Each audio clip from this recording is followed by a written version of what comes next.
तो यहाँ पर देखेंगे पिछले क्लास में हम लोग पढ़े हुए थे आपको रिएक्शन विथ मेटल। मेटल में कौन सा रिएक्शन पढ़े थे आपको? सोडियम के साथ, मैग्नीशियम के साथ और जिंक के साथ। अभी हम लोग पढ़ने जा रहे हैं हेलोज अल्केन या हेलोएरिन यानी कि क्लोरोबेंजीन का रिएक्शन पढ़ने जा रहे हैं। तो क्लोरोबेंजीन किस किस कंपाउंड से रिएक्शन करता है और क्या क्या प्रोडक्ट बनाता है उसको एक एक करके हम लोग अभी यहाँ पर पढ़ने जा रहे हैं। तो क्लोरोबेंजीन का सबसे पहला रिएक्शन हम लोग पढ़ने जा रहे हैं विथ क्लोरीन।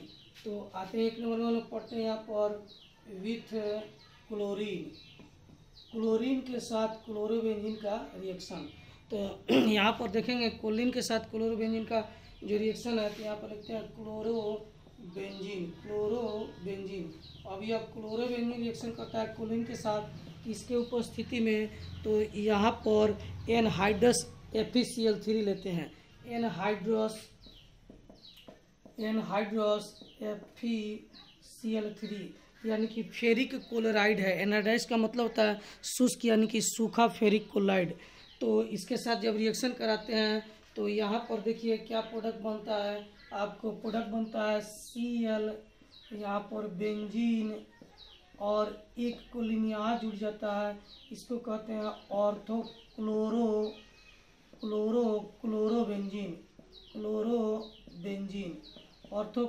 क्लोरोबेंजीन।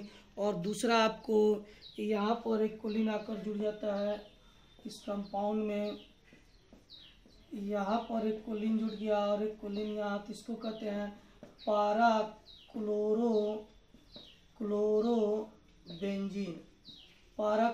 क्लोरोबेंजीन। तो यह तो आपका क्लोरोबेंजीन हो गया। इस क्लोरोबेंजीन में ऑर्थो पोजीशन पर कोलिन है इसलिए इसका नाम पड़ा ऑर्थो क्लोरोबेंजीन। और यह आपका क्लोरोबेंजीन जो है यहाँ से यहाँ तक क्लोरोबेंजीन है। इस क्लोरोबेंजीन में पारा पोजीशन पर क्लोरीन अटैच हुआ है इसीलिए इसका नाम पड़ा है पारा क्लोरोबेंजीन। तो सवाल है कि यह कैसे बन गया, इसका क्या मैकेनिज्म है, किस तरह से बना? तो आइए यहाँ पर दिखते हैं इसका मैकेनिज्म। तो मैकेनिज्म में क्या होता है यहाँ पर लिखते हैं हम लोग क्लोरोबेंजीन का हम लोग जो मैकेनिज्म लिखते हैं यहाँ पर क्लोरोबेंजीन, तो यहाँ पर H रहता है, सभी जगह H रहता है। तो यहाँ पर यह प्रत्येक कॉर्नर पर एक एक हाइड्रोजन रहता है। हम सिर्फ इसको दिखा रहे हैं क्योंकि रिएक्शन यहाँ पर होता है। तो आते हैं हम लोग Cl2 को ऐसे लिख सकते हैं Cl और Cl और FeCl3 या एनहाइड्रस FeCl3 रहेगा। तो होता क्या है यहाँ से H और यहाँ से Cl क्या होता है बाहर निकल जाता है। पहला स्टेप में, ये दो स्टेप में मैकेनिज्म होगा क्योंकि दो प्रोडक्ट बन रहा है तो इसीलिए दो स्टेप का होगा। तो पहला स्टेप में यहाँ से H और Cl बाहर निकलेगा और यह कोलिन जाके ऑर्थो पोजीशन पर यहाँ पर जुड़ जाएगा। तो कंपाउंड बनेगा इस तरह से क्लोरोबेंजीन यहाँ बन गया। इस क्लोरोबेंजीन में यहाँ कोलिन जुट गया और H और Cl क्या हो गया बाहर निकल गया, यानी ऑर्थो क्लोरोबेंजीन का निर्माण हो चुका। अब मैं दूसरा स्टेप में आते हैं कि पारा कैसे बनता है। तो दूसरा स्टेप में यहाँ पर रिएक्शन लिखते हैं क्लोरोबेंजीन। अब इस क्लोरोबेंजीन में यहाँ पर H है और इसका रिएक्शन कराते हैं Cl और Cl से। तो यहाँ से एक H और यहाँ से एक Cl जो है कि बाहर निकल जाता है और यह कोलिन आके यहाँ पर जुड़ जाएगा। तो पारा पोजीशन पर कोलिन का निर्माण हो जाएगा। और किसके उपस्थिति में? तो एनहाइड्रस AlCl3, यहाँ भी एनहाइड्रस FeCl3 रहेगा। एनहाइड्रस FeCl3 तो क्या प्रोडक्ट बन जाएगा? तो यहाँ से देखिए H और Cl बाहर निकलेगा। तो यहाँ पर लिख देते हैं क्लोरीन, लिख दिए आपको। यह तो हो गया क्लोरोबेंजीन और यहाँ से H और Cl बाहर निकल के HCl बना लिया और एक जो कोलिन बचा है वो यहाँ पर आकर के जुड़ गया। तो यहाँ बन गया पारा क्लोरोबेंजीन। तो क्लोरोबेंजीन जो एनहाइड्रस FeCl3 के उपस्थिति में रिएक्शन करता है तो दो प्रकार के जो है कि कंपाउंड का निर्माण करता है। एक जो है कि ऑर्थो क्लोरोबेंजीन और दूसरा पारा क्लोरोबेंजीन। तो यह आपको जो प्रोडक्ट बनाया गया है तो यहाँ पर यह आपका प्रोडक्ट जो है कि तैयार हो गया ऑर्थो और पारा। अब जो है कि हम लोग क्लोरोबेंजीन का रिएक्शन पढ़ेंगे किसी दूसरे मॉलिक्यूल से। तो आइए रिएक्शन नंबर 2 देखते हैं कि क्लोरोबेंजीन जो है कि HNO3 के साथ अभिक्रिया कैसे करता है। तो यहाँ पर हम लोग HNO3 यानी नाइट्रिक एसिड का रिएक्शन क्लोरोबेंजीन के साथ H2SO4 की उपस्थिति में करा रहे हैं। तो इसमें दो तरह का प्रोडक्ट बनता है, कि ऑर्थो नाइट्रो क्लोरोबेंजीन और दूसरा पारा नाइट्रो क्लोरोबेंजीन। तो आपके बुक में यह लिखा हुआ है कि दो तरह का प्रोडक्ट बनता है, एक ऑर्थो एक पारा। अब सवाल ये है कि अब बनता कैसे और किस प्रकार से बन गया, इसका मैकेनिज्म आइए हम लोग देखते हैं कि अब क्लोरोबेंजीन HNO3 के साथ रिएक्शन करने के बाद यह दो तरह का प्रोडक्ट कैसे बना दिया। तो आते हैं हम लोग मैकेनिज्म में देखते हैं। यहाँ पर मैकेनिज्म लिखते हैं, तो मैकेनिज्म में देखेंगे कि मैकेनिज्म में क्या होगा कि यहाँ पर दो प्रोडक्ट बना हुआ है, तो इसका मैकेनिज्म भी दो स्टेप में होगा। तो पहला स्टेप में, फिर दूसरा स्टेप में। तो आते हैं यहाँ पर लिखते हैं आपको स्टेप फर्स्ट में क्लोरोबेंजीन है, इसका रिएक्शन हम लोग कराते हैं किसके साथ, तो यहाँ पर H लिख दिए और HNO3 के साथ है। HNO3 को हम लोग ऐसे भी लिख सकते हैं HO और NO2 किसके उपस्थिति में, H2SO4 की उपस्थिति में। H2SO4 सल्फ्यूरिक एसिड है, तो HNO3 इस प्रकार से टूटता है OH और NO2 में, इसीलिए इसे OH और NO2 भी लिखा जा सकता है। तो यहाँ से होता क्या है कि यहाँ से H और OH जल बन के बाहर निकल जाता है और यह NO2 जो है कि इस स्थान पर यानी पारा स्थान पर आकर जुड़ जाता है और इस कंपाउंड का निर्माण होता है। तो यहाँ पर देखेंगे क्या बन गया, क्लोरोबेंजीन बन गया और इस क्लोरोबेंजीन में NO2 आकर के यहाँ पर जुड़ गया और यहाँ से H और OH जल बन के क्या हो गया, बाहर निकल गया। H और OH जल बन के बाहर निकल गया और ऑर्थो नाइट्रो क्लोरोबेंजीन का निर्माण हो गया। अब आते हैं हम लोग स्टेप सेकंड में, देखते हैं कि पारा कैसे बनता है। तो आते हैं स्टेप सेकंड। तो स्टेप सेकंड में हम लोग क्लोरोबेंजीन का रिएक्शन किसके साथ करा रहे हैं, स्टेप सेकंड में क्लोरोबेंजीन का रिएक्शन कराते हैं हम लोग HO और NO2 यानी कि HNO3 के साथ H2SO4 के उपस्थिति में।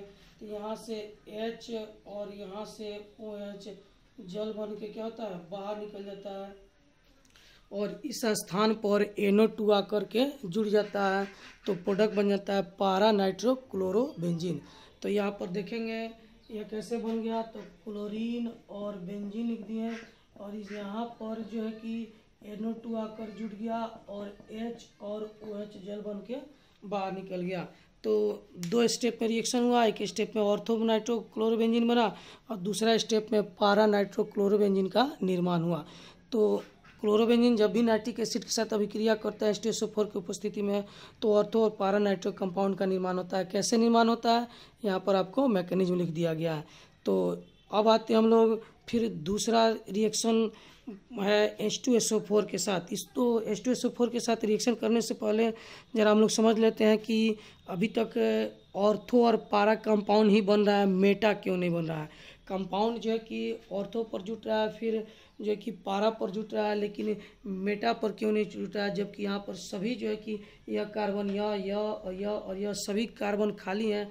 तो बस दो ही जगह क्यों जुट रहा है, ऑर्थो और पारा पर, मेटा पर NO2 क्यों नहीं जुट रहा है, थोड़ा सा इसको हम लोग समझ लेते हैं। तो यहाँ पर देखेंगे यह जो क्लोरोबेंजीन है, इस क्लोरोबेंजीन में यहाँ पर क्लोरीन के पास लोन पेयर होता है। तो यह जो लोन पेयर है अपने इलेक्ट्रॉन की इसको डोनेट करता है, जिसके कारण इसमें रेजोनेंस होता है। तो रेजोनेंस जब होता है तो यहाँ पर जो है कि यह इलेक्ट्रॉन का डेंसिटी, या देखिए रेजोनेंस हाइब्रिड स्ट्रक्चर बनाया जा रहा है। तो इसमें होता है क्या कि क्लोरोबेंजीन जो है कि इलेक्ट्रॉन का डेंसिटी ऑर्थो और पारा पर इंक्रीज कर देता है, या फिर यहाँ पर कोई भी डोनर ग्रुप है जो अपना इलेक्ट्रॉन बेंजीन रिंग को डोनेट करता है, तो उसके कारण यह ऑर्थो, इन दोनों पोजीशन को ऑर्थो कहते हैं, इसको क्या कहते हैं, पारा। तो ऑर्थो और पारा पर इलेक्ट्रॉन का डेंसिटी इंक्रीज कर जाता है, यानी कि वहाँ पर माइनस चार्ज का मात्रा बढ़ जाता है।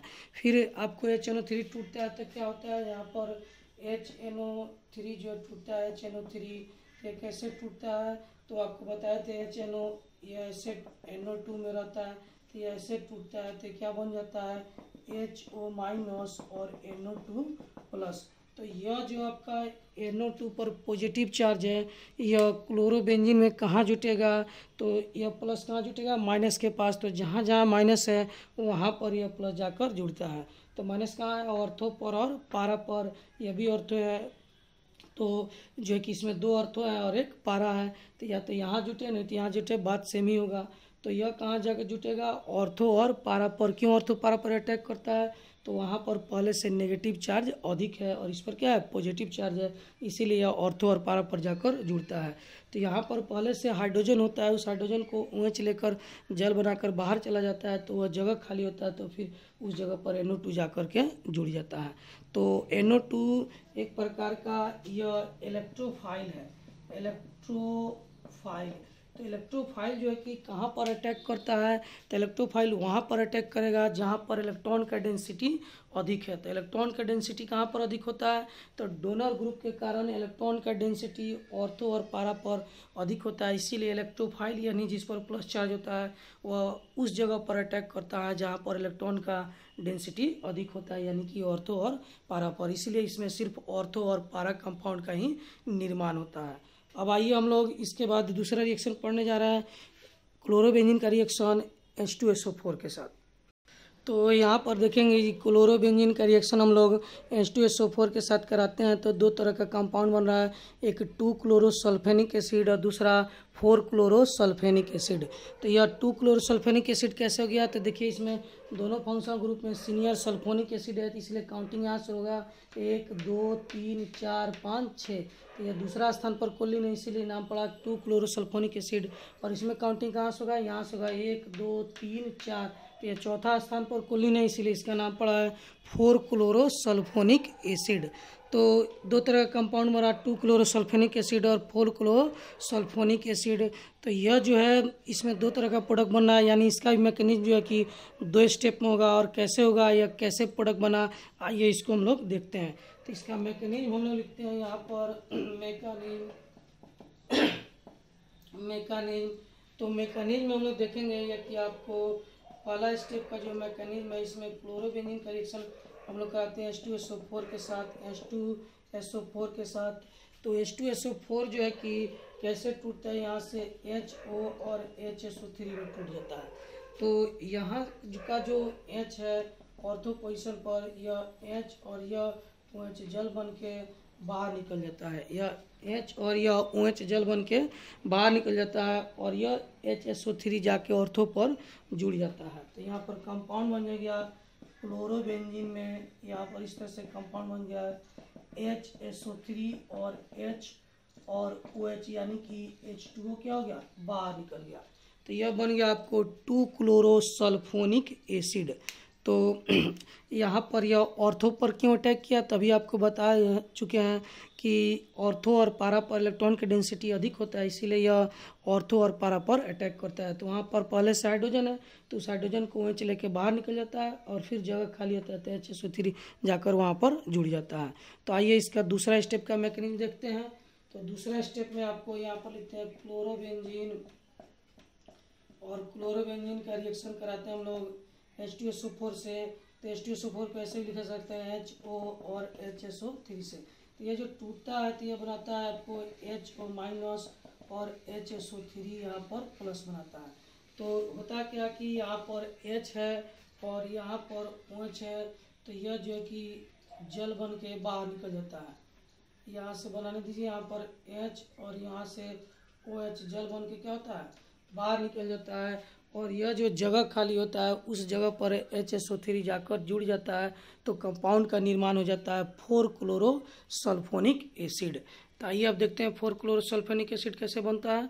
तो यहाँ पर हम लोग लिखते हैं, यह जो कंपाउंड है इसमें लिखते हैं आपको क्लोरोबेंजीन है और इसमें लिख देते हैं आपको HSO3 और H2O क्या हो गया, बाहर निकल गया। तो यह 4-क्लोरोसल्फोनिक एसिड बन गया। क्यों बन गया, तो यह देखिए न्यूक्लियोफाइल है, इस पर प्लस चार्ज, इलेक्ट्रोफाइल है, यह इस पर प्लस चार्ज है। ये कहाँ जुटेगा, जहाँ पर इलेक्ट्रॉन की डेंसिटी अधिक होगा। तो इलेक्ट्रॉन की डेंसिटी कहाँ पर अधिक होता है क्लोरोबेंजीन में, तो ऑर्थो और पारा पर, इसीलिए कंपाउंड ऑर्थो और पारा पर ही बन रहा है। तो यह था सल्फोनिक एसिड के साथ रिएक्शन, H2SO4 के साथ रिएक्शन।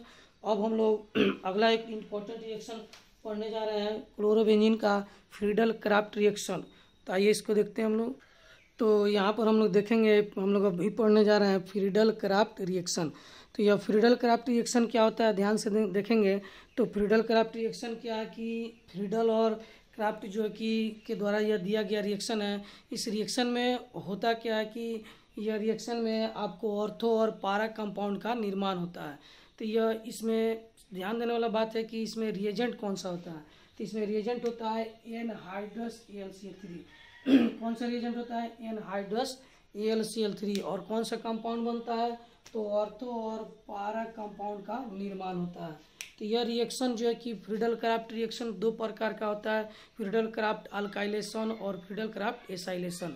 तो यदि हम लोग क्लोरोबेंजीन में ऑर्थो और पारा पोजीशन पर अल्काइल ग्रुप जोड़ते हैं तो इसे फ्रीडल क्राफ्ट अल्काइलेशन कहते हैं। यदि एसाइल ग्रुप जोड़ेंगे तो इसे फ्रीडल क्राफ्ट एसाइलेशन कहते हैं। और दोनों में रिएजेंट क्या रहेगा? एनहाइड्रस AlCl3 रहेगा। तो दोनों रिएक्शन को हम लोग एक एक करके पढ़ना है। आपके बुक में दोनों रिएक्शन को एक ही साथ दे दिया है। तो सबसे पहले इसका हम लोग डिफिनीसन जानेंगे, क्योंकि डिफिनीसन जो है कि आपके एग्जाम में कई बार इसको पूछा जा चुका है। तो सबसे पहले हम लोग देखेंगे इसका डिफिनीसन कि इसका डिफिनीसन क्या होगा। तो आइए इसका डिफिनीसन देखते हैं। यहाँ पर लिखा हुआ है कि व्हेन अल्काइल हैलाइड और acyl halide react with chlorobenzene in the presence of anhydrous AlCl3 then ortho and para compound is form. This reaction is called Friedel Crafts reaction. तो यह इंग्लिश मीडियम के लिए हो गया। अब हिंदी मीडियम वाले विद्यार्थी क्या डिफिनीशन लिखेंगे कि जब अल्काइल हैलाइड और एराइल हैलाइड का अभिक्रिया शुष्क AlCl3 की उपस्थिति में कराया जाता है तो ऑर्थो और पारा कंपाउंड का निर्माण होता है। इस रिएक्शन को फ्रीडल क्राफ्ट रिएक्शन कहते हैं। यह दो प्रकार का होता है, फ्रीडल क्राफ्ट अल्काइलेशन और फ्रीडल क्राफ्ट एसाइलेशन। तो ध्यान रखेंगे, जब अल्काइल हैलाइड और एसाइल हैलाइड का रिएक्शन किसके साथ कराया जाता है?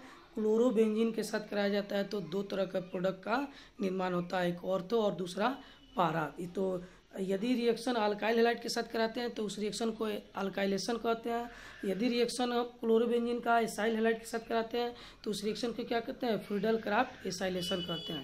तो इसका डिफिनीसन हिंदी मीडियम वाले विद्यार्थी अभी जो हम बोले हैं इसको 2 बार 3 बार रिपीट करके सुनकर लिख लेंगे, या फिर अभी आपको बता रहे हैं तो डिफिनीसन और क्लियर हो जाएगा। तो आइए इसका रिएक्शन देखते हैं। तो इस रिएक्शन में सबसे पहले हम लोग पढ़ेंगे अल्काइलेशन, उसके बाद एसाइलेशन। तो आइए देखते हैं अल्काइलेशन। तो देखिए यहाँ पर क्लोरोबेंजीन का रिएक्शन हम लोग किससे कराए हैं? मिथाइल क्लोराइड के साथ कराए हैं एनहाइड्रस AlCl3 की उपस्थिति में। तो दो कंपाउंड का निर्माण हुआ, एक ऑर्थो कंपाउंड और दूसरा पारा कंपाउंड, जिसका IPAC नाम क्या है? 1-chloro-2-मिथाइल बेंजीन। और इस कंपाउंड का IPAC नाम है 1-chloro-4-मिथाइल बेंजीन। तो यहाँ काउंटिंग कैसे किए हैं? तो सीनियर फंक्शनल ग्रुप यह है। तो काउंटिंग हम लोग यहाँ से शुरू किए हैं, 1 2 3 4 5 और 1 6। तो 2 स्थान पर मिथाइल, इसलिए 2 मिथाइल बेंजीन लिखे हैं। यहाँ पर काउंटिंग, यहाँ पर 1 2 3 4। तो यहाँ पर 4 नंबर पर जो है कि मिथाइल ग्रुप है, इसीलिए 4 मिथाइल बेंजीन इसका नाम रखा गया है। और 1 नंबर पर कौन लेना है? तो 1-chloro-4 मिथाइल बेंजीन। तो इसमें 2 तरह का प्रोडक्ट बना, एक ऑर्थो और दूसरा पारा। यही आपके डिफिनीशन में लिखवाया गया था। या फिर आप इसका डिफिनीशन लिखना चाहते हैं तो आप लिख सकते हैं कि जब क्लोरोबेंजीन का रिएक्शन मिथाइल क्लोराइड के साथ या अल्काइल हैलाइड के साथ एनहाइड्रस AlCl3 की उपस्थिति में या शुष्क AlCl3 की उपस्थिति में कराएंगे तो ऑर्थो और पारा कंपाउंड का निर्माण होता है। इस रिएक्शन को फ्रीडल क्राफ्ट अल्काइलेशन रिएक्शन कहते हैं। तो इंग्लिश मीडियम वाले विद्यार्थी कैसे लिखेंगे कि when chlorobenzene react with methyl chloride in the presence of anhydrous AlCl3 then ortho and para compound are form. This reaction is called Friedel Crafts reaction. इस reaction को क्या कहेंगे? Friedel Crafts reaction. तो डिफिनीसन कैसे हम लोग तैयार करेंगे? तो डिफिनीसन इसी से हम लोग तैयार कर लेंगे, कौन कौन सा कंपाउंड रिएक्शन कर रहा है, किसके उपस्थिति में रिएक्शन हो रहा है और क्या क्या फिर प्रोडक्ट बन रहा है, इसी को हम लोग लिख देंगे। तो यह क्या हो जाएगा? आपका डिफिनीसन तैयार हो जाएगा। तो डिफिनीसन रटने की जरूरत नहीं है। अब सवाल यह है कि इसमें यह बना कैसे। आइए इसका हम लोग मैकेनिज्म देखते हैं। तो मैकेनिज्म में क्या होता है कि यहाँ पर लिखते हैं हम लोग मैकेनिज्म। तो मैकेनिज्म में क्या होता है कि यहाँ पर 2 प्रोडक्ट बने हुए हैं, तो इसीलिए इसमें 2 मैकेनिज्म भी होंगे।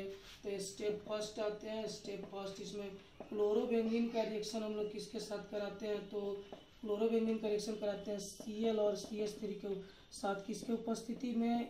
एनहाइड्रस AlCl3 की उपस्थिति में। तो होता क्या है, यहाँ से H और यहाँ से Cl बाहर निकल जाता है, और यह जो HCl बाहर निकलेगा वहाँ पर मिथाइल ग्रुप आकर जुड़ जाएगा। तो यहाँ पर बन जाएगा क्लोरोबेंजीन और इसमें आपको यहाँ पर मिथाइल ग्रुप जुड़ गया और यहाँ पर क्या हो गया, HCl बाहर निकल गया। तो यह कंपाउंड बन गया आपको 1-chloro-2-मिथाइल बेंजीन। अब आते हैं स्टेप सेकंड का मैकेनिज्म देखते हैं। तो यहाँ पर लिखते हैं स्टेप सेकंड। तो इसमें क्लोरोबेंजीन जो है इसका रिएक्शन हम लोग किसके साथ कराते हैं, तो यह क्लोरोबेंजीन का रिएक्शन फिर मिथाइल क्लोराइड के साथ कराते हैं किसके उपस्थिति में, तो एनहाइड्रस AlCl3 के उपस्थिति में इसका रिएक्शन कराते हैं। किसके उपस्थिति में, एनहाइड्रस AlCl3 के उपस्थिति में। तो होता क्या है कि यहाँ से H और यहाँ से Cl HCl जो है कि बाहर निकल जाता है और HCl बाहर निकलेगा तो यहाँ जो जगह खालीगा वहाँ पर CH3 यानी अल्काइल ग्रुप आकर के जुड़ जाएगा। तो यहाँ पर कंपाउंड बन जाएगा Cl और यह बेंजीन रिंग और इस बेंजीन रिंग में यहाँ पर CH3 जाके जुड़ गया और HCl क्या हो गया, बाहर निकल गया।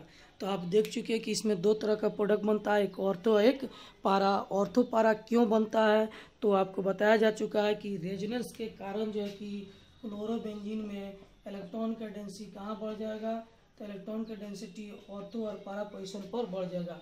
और यह जब टूटता है CH3Cl तो क्या बनाता है, CH3 प्लस और Cl माइनस बनाता है। तो CH3 प्लस जो प्रोडक्ट बन रहा है यहाँ पर, यह जो प्रोडक्ट बना है यह कहाँ अटैक करेगा, जहाँ पर माइनस चार्ज होगा। तो माइनस चार्ज कहाँ पर है, ऑर्थो और पारा पर, इसीलिए यह ऑर्थो और पारा पर कंपाउंड का निर्माण कर रहा है। तो ऑर्थो पारा कंपाउंड क्यों बन रहा है आप समझ गए। तो ये आपको फ्रीडल क्राफ्ट अल्काइलेशन रिएक्शन हुआ। अब आते हैं हम लोग फ्रीडल क्राफ्ट एसाइलेशन रिएक्शन पढ़ने। तो इसका डिफिनीशन आप लोग लिख लेंगे। अब आते हैं हम लोग फ्रीडल क्राफ्ट एसाइलेशन पढ़ने।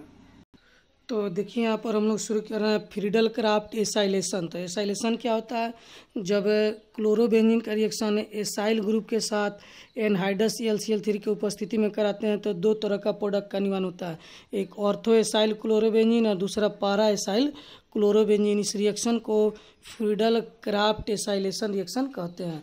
तो एसाइलेशन में क्या होता है कि एसाइल ग्रुप का रिएक्शन कराया जाता है। तो यह आपका जो कि एसाइल ग्रुप है, एसाइल ग्रुप है और यह क्लोरोबेंजीन। तो जब क्लोरोबेंजीन का रिएक्शन हम लोग एसाइल के साथ कराते हैं तो इसे एसाइलेशन कहते हैं। जब क्लोरोबेंजीन का रिएक्शन अल्काइल ग्रुप से कराते हैं तो इसे अल्काइलेशन कहते हैं। तो दो प्रोडक्ट बन गया, एक ऑर्थो एसाइल और दूसरा पारा एसाइल क्लोरोबेंजीन। तो यह कैसे बना, तो दो प्रोडक्ट है तो दो इसका मैकेनिज्म भी होगा दो स्टेप में। तो आते हैं इसका मैकेनिज्म दो स्टेप में पढ़ते हैं। तो पहला स्टेप में देखिए यहाँ पर लिखा गया, तो यह जो एसाइल ग्रुप है उसका यहाँ पर लोग स्ट्रक्चर हम बना दिए हैं। स्ट्रक्चर में देखिए यहाँ पर CH3 यह फिर CO है और Cl को इधर कर दिया है ताकि रिएक्शन आपको समझने में आसानी हो।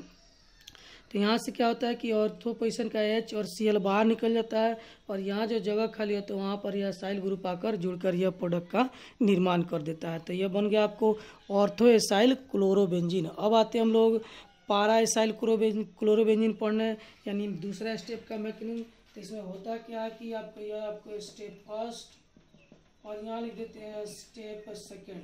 तो स्टेप सेकेंड में मान लीजिए यहाँ पर क्लोरोबेंजीन है, यह आपका क्लोरोबेंजीन है, इसमें एसाइल ग्रुप से रिएक्शन कराना है। तो Cl CO और CH3 एसाइल ग्रुप का यह मोलिकुलर फार्मूला हो गया और यह क्या है, स्ट्रक्चरल फार्मूला होगा।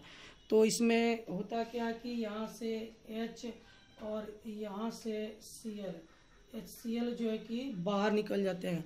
यहाँ से H और यहाँ से HCl बाहर निकल जाता है और यहाँ पर जो पारा पोजीशन पर एसाइल ग्रुप आकर के जुड़ जाता है। यह रिएक्शन किसके उपस्थिति में होता है, तो एनहाइड्रस AlCl3 के उपस्थिति में यह रिएक्शन होता है। तो यहाँ पर देखेंगे कि यहाँ पर क्लोरोबेंजीन जो आपका बना हुआ है, क्लोरोबेंजीन, इसमें CH3 आकर जुड़ गया और Cl क्या होगा, बाहर निकल गया। तो ऑर्थो पोजीशन पर एक बार देखें और एक बार पारा पोजीशन पर, इसीलिए इस रिएक्शन को कहते हैं फ्रीडल क्राफ्ट एसाइलेशन रिएक्शन।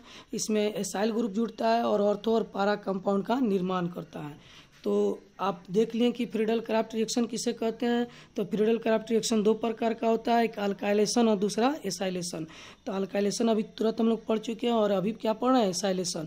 तो चाहे अल्काइलेशन हो या फिर एसाइलेशन हो, दोनों में ऑर्थो और पारा कंपाउंड का निर्माण होता है। अल्काइलेशन में अल्काइल ग्रुप जुड़ता है ऑर्थो और पारा पर, और एसाइलेशन में एसाइल ग्रुप जुड़ता है ऑर्थो और पारा पर। इसका मेन रिएजेंट क्या है, तो एनहाइड्रस AlCl3 इसका मेन रिएजेंट है। इस रिएजेंट को याद रखेंगे। अब सवाल यह है कि ऑर्थो पारा पर क्यों जुड़ता है, तो इसका मैकेनिज्म आपको पहले बताया जा चुका है कि ऑर्थो पारा पर क्यों जुड़ता है। चलिए फिर से एक बार बता देते हैं कि ऑर्थो पारा पर अटैक क्यों करता है। तो यहाँ पर इसका रीजन क्या है कि आप देखेंगे तो जो है कि एसाइल ग्रुप जो टूटता है CH3 CO और Cl, यह जो टूटता है तो क्या बनाता है, यहाँ पर ये ठीक से दिखाई नहीं देगा, चलिए इसको मिटा के ऊपर लिखते हैं। तो यहाँ पर देखेंगे कि क्लोरोबेंजीन जो है कि रेजोनेंस के कारण क्लोरोबेंजीन में इलेक्ट्रॉन का डेंसिटी कहाँ पर बढ़ जाता है, ऑर्थो और पारा पोजीशन पर। क्लोरोबेंजीन में रेजोनेंस के कारण इलेक्ट्रॉन का डेंसिटी बढ़ जाता है, यानी माइनस चार्ज का मात्रा जो है कि ऑर्थो और पारा पर बढ़ जाता है, क्योंकि वहाँ पर इलेक्ट्रॉन का मात्रा अधिक है।